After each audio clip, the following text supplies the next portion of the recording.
the opportunity to network, to look at what's gone ahead, to share that information, and to have that governed by such a strong, respected group like Lighthouse with the National Heart Foundation, etc., is highly valuable.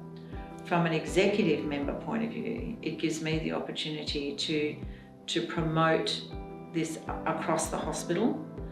A lot of the techniques used in the Lighthouse project for acute coronary syndrome will in fact be transferable to other conditions as we go forward. So partnering in this is a fantastic opportunity to address the chronic disease issues in our Aboriginal people. As a social worker, I'm an agent for change, so I saw it as change was going to come, and to have that happen, that change happen, you have to go into the policy and procedures, as you know. So I think that's where we're going to make a difference, is going back to that sort of blanket rule, you know, making something that everyone has to be accountable for, and of course change has to come from the top and filter back down to the bottom. So I was really excited when I saw the Lighthouse Hospital project and the things that they were already doing, and it was like an in to get that change. I run the cultural practice program throughout the hospital.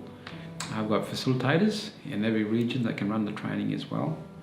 But since the Lighthouse come on board, I've seen one of the biggest changes, and that's why I'm smiling, because at the moment our training is not mandatory. It used to be mandatory, but now it's not no more. So we're looking at probably trying to reinstate that.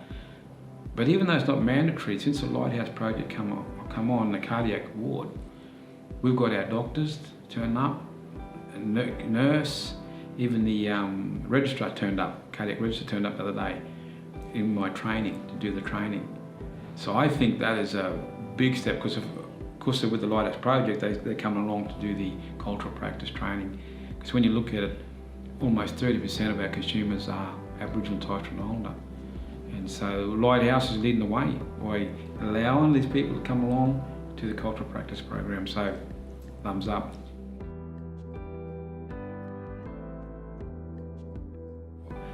If I was a smoker, I would have been underground by now at that time. Being a non-smoker, non-drinker, that helped me survive what I went through, otherwise I wouldn't be today. For my people, yeah, just the alcohol, cigarettes, you know, it's a big killer. Because then you get our foods that we're eating now, the takeaways and the diet, you know, diabetes is a big killer. Hospital, Townsville Hospital Health Service just got the latest stats on that.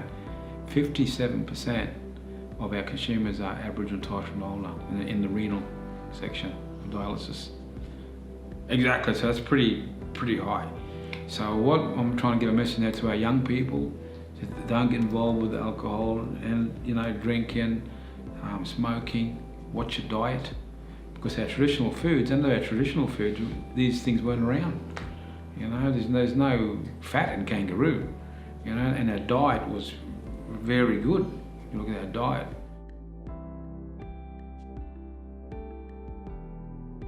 It's about access, and then once people can get access, where there's a service provided, then it's the issue of whether the service is being provided that's appropriate to the client base.